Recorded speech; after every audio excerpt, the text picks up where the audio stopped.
Hello friends, मैं Zakir Hussain Rizwani success club में आपका स्वागत है। इसके पहले आपने प्रीपोजिशन देख लिया। आज मैं आपको कंजंक्शन पढ़ाने जा रहा हूँ। कंजंक्शन पढ़ाने के पहले मैं आपको ओवरव्यू देखता हूँ। देखिए कंजंक्शन क्या होता है। कंजंक्शन क्या होता है आप समझ सकते हैं। कंजंक्शन एक फेविकॉल है। ये क्या करता है, आप ये दो वर्ड या दो सेंटेंसों को आपस में जोड़ता है। तो इसको थोड़ा सा डिफिनेशन कर लेते हैं, देख लेते हैं। उसके बाद मैं एग्जांपल दूंगा तो आपको बहुत अच्छी तरीके से समझ में आ जाएगा। ठीक है, तो पहले देखिए कंजंक्शन क्या कहता है। कंजंक्शन देखिए, इसका कंजंक्शन वह शब्द है जो शब्द समूहों, ग्रुप ऑफ वर्ड्स एंड वाक्यांशों यानी वाक्य के पार्ट्स को एंड उपवाक्यों या वाक्यों को जोड़ता है। तो उसको हम क्या बोलेंगे, कंजंक्शन बोलेंगे। अब देखिए यहां पे कुछ मैंने कंजंक्शन लिखे हुए हैं, इसको आप देख सकते हो। एंड क्या कंजंक्शन है। एंड जैसे आपने देखा होगा कि Ram and Shyam go to market.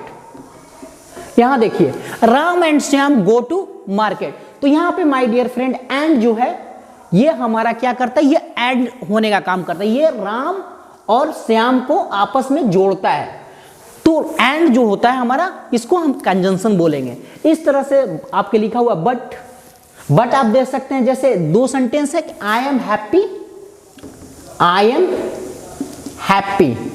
But you are sad. अब देखिए यहां पे बट जो क्या किया आपको जोड़ने का काम किया। बट दो ये एक सेंटेंस का पार्ट होगा, ये एक सेंटेंस का पार्ट होगा। दोनों पार्ट्स को जोड़ रहा है। तो जोड़ रहा है तो क्या हो जा रहा है, ये हमारा कंजंक्शन कहलाता है। इस तरह से बहुत सारे कंजंक्शन होते हैं। गिव मी पेन और पेंसिल। ठीक है, या तो मुझे पेन दो या पेंसिल दो। तो यहां पे और क्या ये जोड़ रहा है। तो जितने भी एडिंग वर्ड्स हैं उनको हम क्या बोलेंगे, कंजंक्शन है। तो कुछ कंजंक्शन आपको देखे होंगे कि आपको सेंटेंस में मिलते हैं। देखिए because, therefore, although, I will not go to school because I am ill. तो यहां पे क्या हो गया, बिकॉज, यहां पे जो बिकॉज यूज हुआ ये क्या हो रहा है, इसका मतलब ये हुआ I will not go to school, मैं स्कूल नहीं जाऊंगा क्योंकि मैं जो हूं वो क्या हूं, मैं बीमार हूं। क्योंकि यहां पे यूज हुआ तो बिकॉज यूज हुआ। यहां पे because as a conjunction use करेंगे। इसके therefore, although, though, yet, still. जैसे जैसे आप आगे बढ़ेंगे तो आप जैसे जैसे सेंटेंस का आपका अपग्रेडिंग बढ़ेगा, जैसे जैसे सेंटेंस में आप स्टैंडर्ड में जाएंगे तो आप ये सब as well as, otherwise, when, if, after, since, before, as, unless, ये यूज होता रहेगा। तो आपको यहां पे पहचानना पड़ेगा कि कौन सा एज ए कंजंक्शन यूज हुआ है, कौन सा as a relative pronoun use हुआ है। तो ये आप जैसे जैसे प्रैक्टिस करेंगे आपको समझ में आ जा रहा है। अब मैं कुछ सेंटेंस आपको बताता हूं, तो वहां पे सेंटेंस से आप इजीली जज कर जाएंगे कि यहां पे कौन सा कंजंक्शन है, कौन सा रिलेटिव प्रोनाउन है।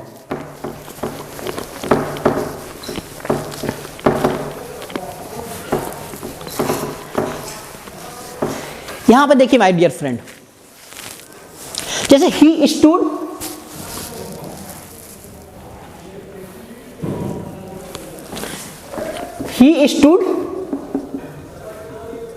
Before the gate.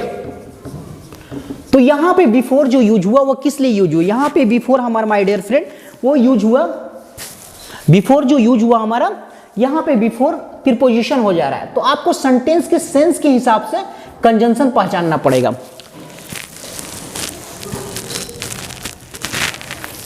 ठीक है, तो I have not seen him before, I have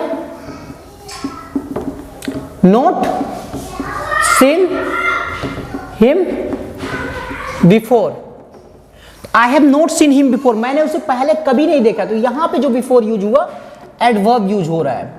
ठीक है, तो आपको सेंटेंस के अंडरस्टैंडिंग के हिसाब से कंजंक्शन पहचानना पड़ेगा। दूसरा देखिए, the train had started, the train had started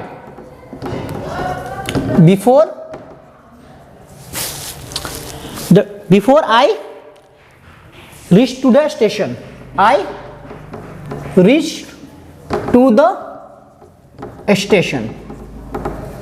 ठीक है, तो यहां पे माय डियर फ्रेंड जो हमारा बिफोर यूज हुआ, यहां पे बिफोर को हम कंजंक्शन बोलेंगे एक्चुअली, क्योंकि ट्रेन जो थी वो पहले खुल चुकी थी जब मैं स्टेशन पे पहुंचा।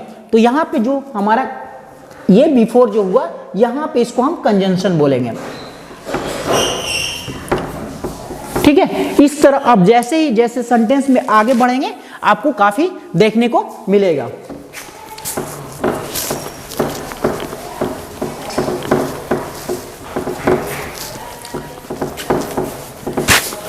अब माय डियर फ्रेंड, अब हम काइंड्स ऑफ कंजंक्शन के बारे में पढ़ते हैं। तो काइंड्स ऑफ कंजंक्शन मतलब कितने तरह के कंजंक्शन होते हैं। तो कंजंक्शन जनरली दो तरह के होते हैं। पहला क्या होता है, काइंड्स ऑफ कंजंक्शन। देखिए काइंड्स ऑफ कंजंक्शन, तो पहला क्या हो गया, कोऑर्डिनेटिंग कंजंक्शन। एक हमारा क्या होता है, कोऑर्डिनेटिंग।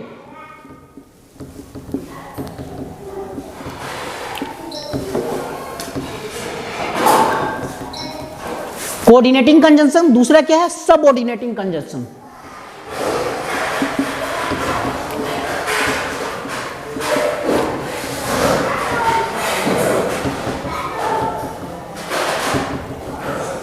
अब कोऑर्डिनेटिंग और सबऑर्डिनेटिंग कंजंक्शन के बारे में हम पढ़ेंगे कि कोऑर्डिनेटिंग कंजंक्शन किसको बोलते हैं और सबऑर्डिनेटिंग कंजंक्शन किसको बोलते हैं।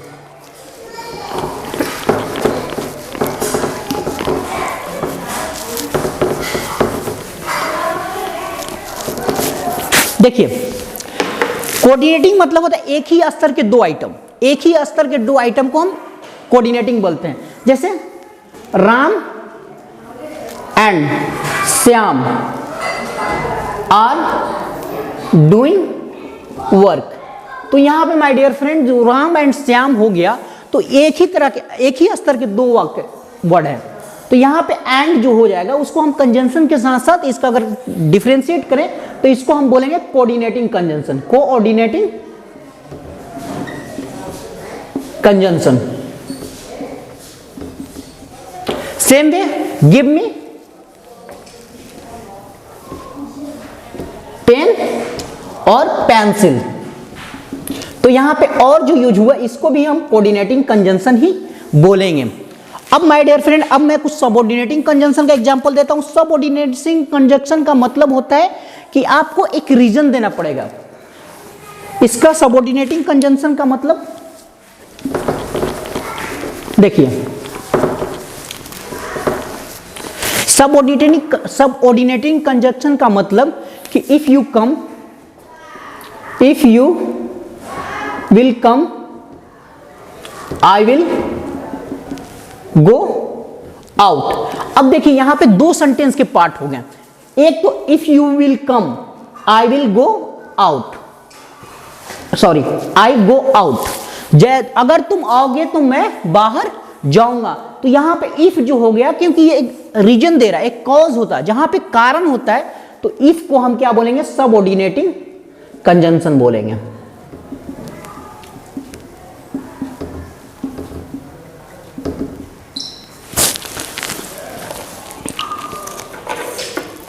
अब जितने डायरेक्ट एंड इनडायरेक्ट स्पीच में ही सेड दैट, उसने कहा he said that he was absent.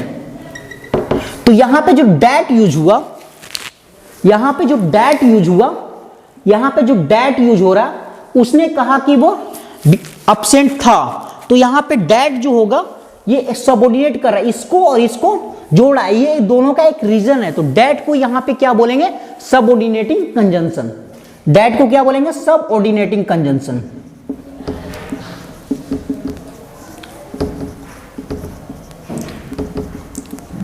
इस तरह से हमारा पता चलता है कि जो एक तरह के वाक्य हैं, एक तरह के वाक्य हैं, उनको हम बोलेंगे कोऑर्डिनेटिंग, और जो रीजन देना पड़ता है, एक वाक्य का पार्ट दूसरे वाक्य पे डिपेंड करता है, तो उसको हम बोलेंगे सबऑर्डिनेटिंग कंजंक्शन।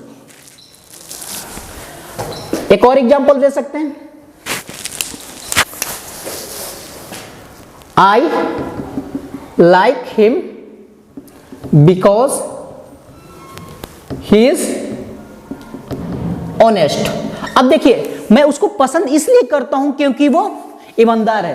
तो यहां पे देखिए वो ईमानदार है इसलिए वो मैं उसे पसंद करता हूं। तो यहां पे जो बिकॉज हुआ ये दोनों एक दूसरे के ये वाक्य का पार्ट्स इस वाक्य के पार्ट पे डिपेंड कर रहा है। तो दोनों एक दूसरे का कॉज बना रहे, एक दूसरे पे डिपेंड करते हैं। तो इस तरह के सेंटेंस को जो कनेक्टिंग वर्ड करता है उसको हम बोलते हैं सबऑर्डिनेटिंग कंजंक्शन। अब कुछ एग्जाम्पल दे सकते हैं, देख लेते हैं, उससे आपको बहुत अच्छे से समझ में आ जाएगा।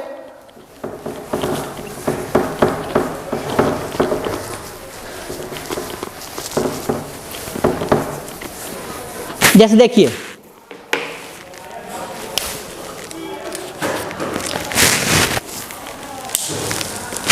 शी वॉज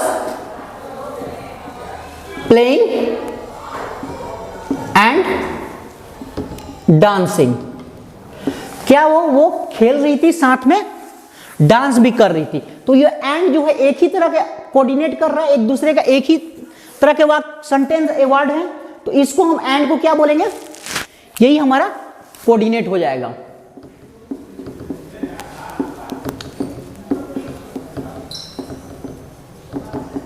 ठीक है, यह हमारा कोऑर्डिनेट हो जाएगा। सेम वे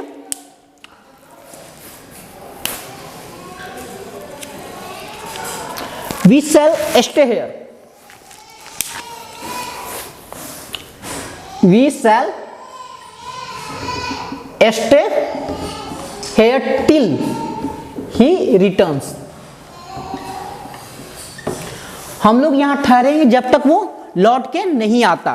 तो यहां पे till he returns, तो यहां पे जो माय डियर फ्रेंड यूज हुआ till he returns, तो यहां पे जो till हुआ ये वाक्य का पार्ट इस वाक्य के पार्ट पे डिपेंड कर रहा है। तो यहां पे जो टिल यूज हुआ इसको हम बोलेंगे सबऑर्डिनेट।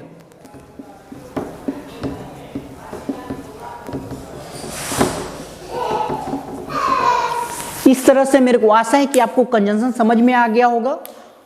और ये बहुत छोटा चैप्टर है, तो आगे की वीडियो में आपको पूरे पार्ट्स ऑफ स्पीच, इंटरजेक्शन के साथ साथ पूरे पार्ट्स ऑफ स्पीच को बताऊंगा। इस तरह से हमारा पार्ट्स ऑफ स्पीच आप अच्छे तरह समझ जाएंगे।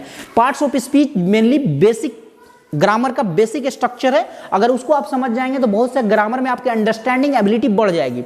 मुझे बहुत अच्छा लगा आपसे बातें करके, आपको पढ़ा करके। और प्लीज़ आप लाइक कमेंट कीजिए और मेरे को सजेशन भी दीजिए कि आपको और क्या क्या चीज़ें समझ में नहीं आ रही है। Thank you.